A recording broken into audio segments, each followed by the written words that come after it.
bonne foi pour résoudre le différend pacifiquement par la diplomatie. Betaya Sousiarit nous présente les détails. Le porte-parole et directeur général des affaires étrangères de la diplomatie publique de l'Éthiopie, l'ambassadeur Dina Mufti, a donné un point de presse bimensuel du ministère.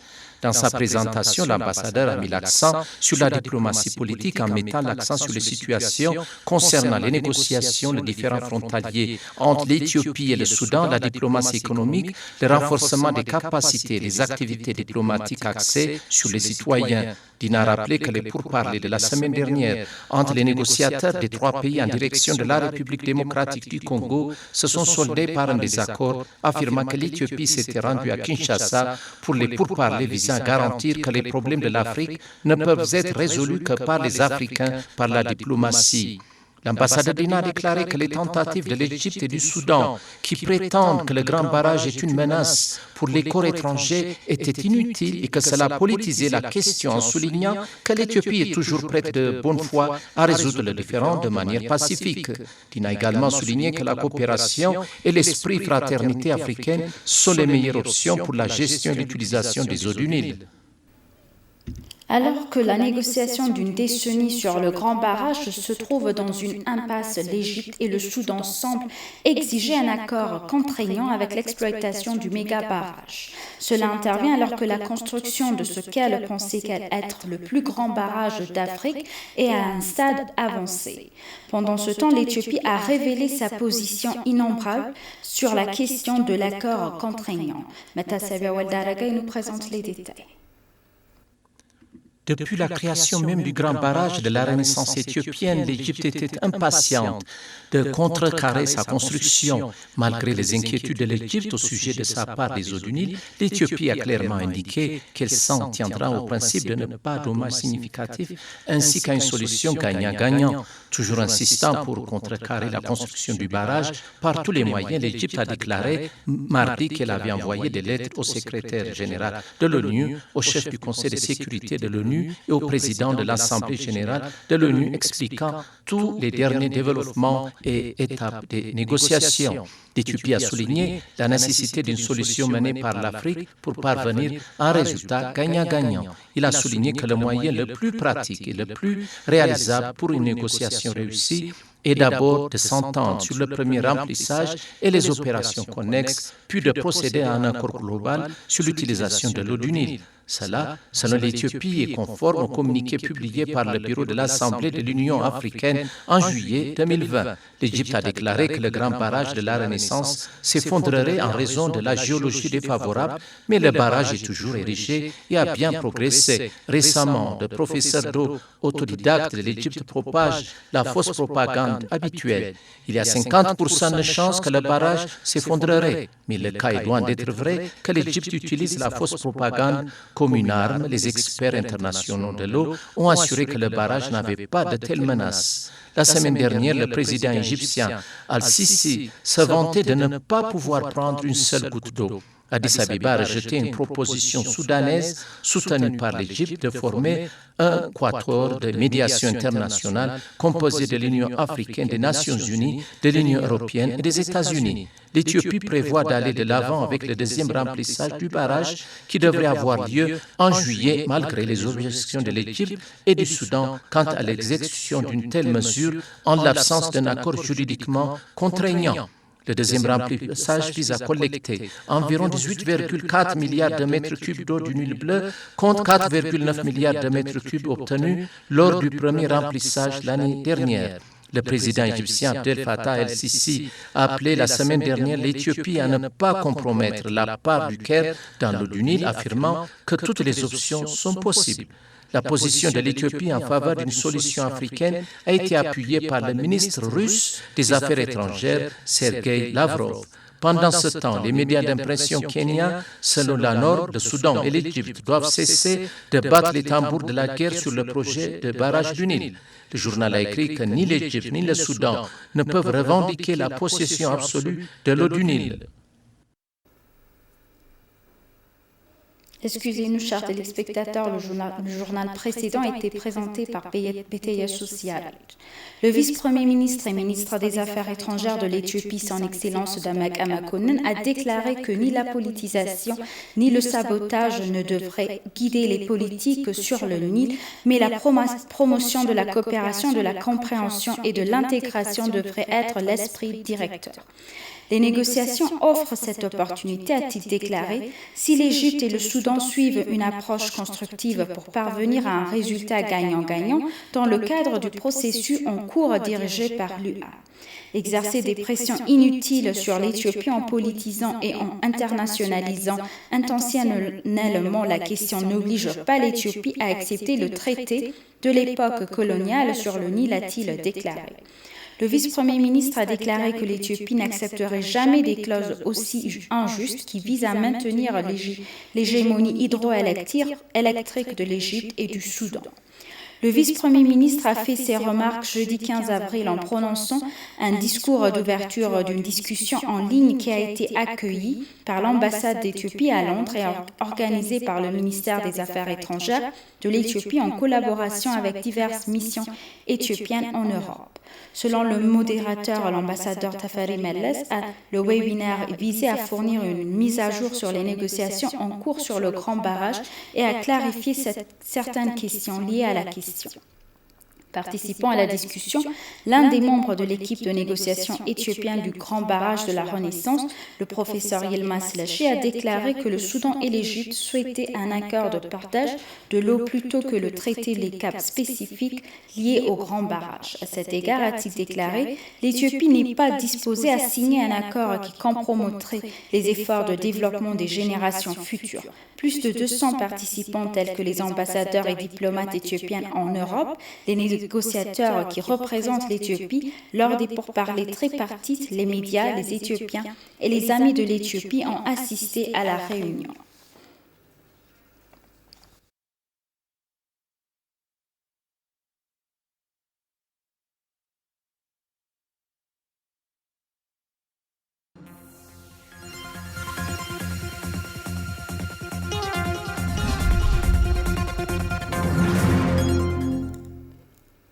La Cour suprême fédérale a mis en place 26 tribunaux électoraux pour recevoir les plaintes et les appels concernant la 6e élection générale à venir que l'Éthiopie est sur le point de tenir. Dans un entretien exclusif avec ETV, la présidente de la Cour suprême fédérale, Mahaza Shannafi, a déclaré que la création des tribunaux électoraux était indispensable pour garantir l'intégrité des élections. Matasabia Weldaraga nous présente les détails. Aucune des 5 élections précédentes en Éthiopie n'a été exempte de différends et de controverses. Les tribunaux n'ont pas réussi à gérer correctement les conflits électoraux car ils ont été submergés par les plaintes et les appels à la suite du déroulement des élections.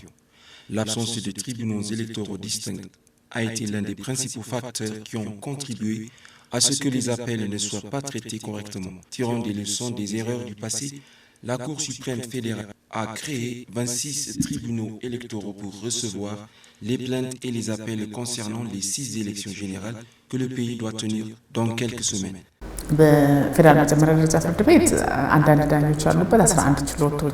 Nous avons créé 11 tribunaux électoraux qui se composent chacun d'un juge relevant du tribunal fédéral de première instance, de 10 tribunaux composés de 3 juges chacun relevant de la Haute Cour fédérale et de près de 5 tribunaux relevant de la Cour suprême fédérale. Les juges chargés de connaître des affaires dans ces tribunaux ont reçu une formation spéciale sur les différents électoraux. Nous nous soucions vraiment des décisions qui vont être prises. Nos juges doivent se préparer à rendre des verdicts précis basés sur les connaissances et les pratiques internationales. Selon la présidente, ces tribunaux ont déjà commencé à recevoir des plaintes jusqu'à présent. Nous avons jusqu'à présent reçu une plainte concernant l'élection dans notre tribunal de première instance et près de 10 affaires devant la Haute Cour fédérale. La plupart des plaintes portent sur l'inscription électorale. Le Conseil électoral national d'Éthiopie leur a refusé l'enregistrement sur la base de ses propres règles et réglementations. Le tribunal a déjà rendu son verdict sur 8 d'entre eux et la Cour suprême examine quelques recours suite à la décision de la Haute Cour. Donc nous ne sommes pas encore contestés jusqu'à présent. Maaz a souligné la nécessité de renforcer la confiance dans le tribunal qu'elle dirige et a exhorté tous les acteurs de l'élection à s'acquitter de leurs responsabilités afin de minimiser les conflits. Les partis politiques concurrents ont débattu de la question de l'état de droit et de la démocratisation organisée par le bureau électoral d'Ethiopian Broadcasting Corporation. L'événement a réuni le parti au pouvoir pour la prospérité, les citoyens éthiopiens pour la justice sociale, le mouvement national d'Amara, le parti révolutionnaire du peuple éthiopien et le parti de la liberté et de l'égalité. Tout en organisant un événement de ce type cette année avant les scrutins de juin, le débat se poursuivra sur des sujets choisis tels que la politique étrangère, la sécurité, la macroéconomie et la question foncière.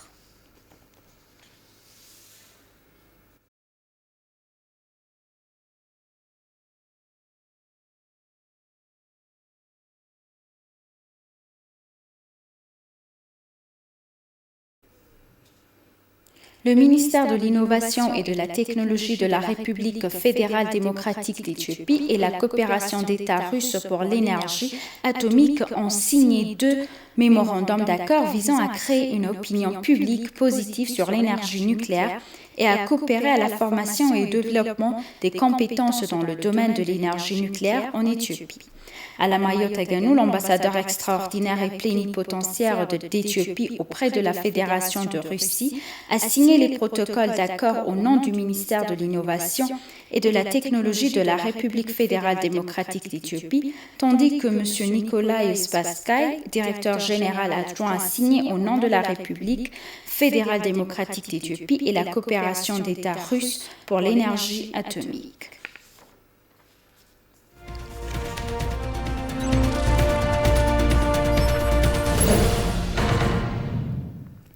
Le consulat général d'Éthiopie à Chongqing, en Chine, a participé au festival du tourisme urbain de Chongqing et au salon du tourisme interurbain.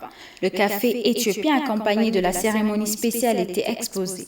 Des destinations touristiques uniques de l'Éthiopie ont également été promues lors de la cérémonie. Le consulat général d'Éthiopie à Los Angeles, en collaboration avec le ministère des Affaires étrangères d'Éthiopie et d'autres parties prenantes, ont organisé jeudi un forum virtuel sur la promotion du commerce et du tourisme pour renforcer les liens touristiques et commerciaux entre l'Éthiopie et les États-Unis. À cette occasion, il a été souligné que la promotion virtuelle avait permis de mener à bien un débat sur les opportunités commerciales et touristiques disponibles en Éthiopie. Le café éthiopien est considéré comme le meilleur café du monde car les torréfactions sont principalement cultivées à haute altitude et dans d'excellentes conditions climatiques. De plus, la plupart des plantations de café cultivent la précieuse variété de café arabica, qui est la reine de tous les cafés dans le monde.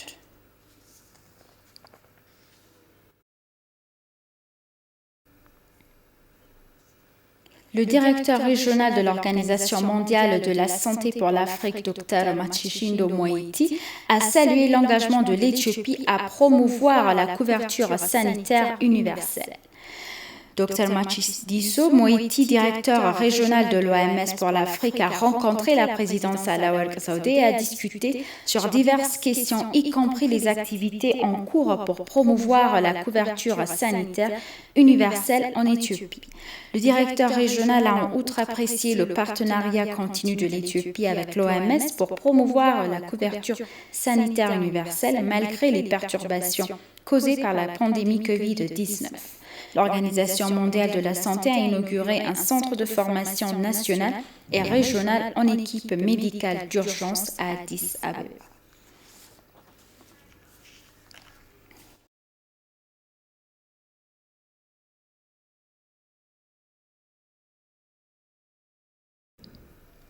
Chers téléspectateurs, nous vous rappelons les titres principaux. L'ambassadeur d'INA a également souligné que l'Éthiopie était toujours de bonne foi pour résoudre le différend pacifiquement par la diplomatie. Le ministère de l'Innovation et de la Technologie de la République fédérale démocratique d'Éthiopie et la coopération d'État russe pour l'énergie atomique ont signé des mémorandums d'accord. Merci, chers téléspectateurs. C'est la fin du journal. C'était Aline Teibaro avec le journal. Restez avec nous avec le reste des programmes. Bonne journée.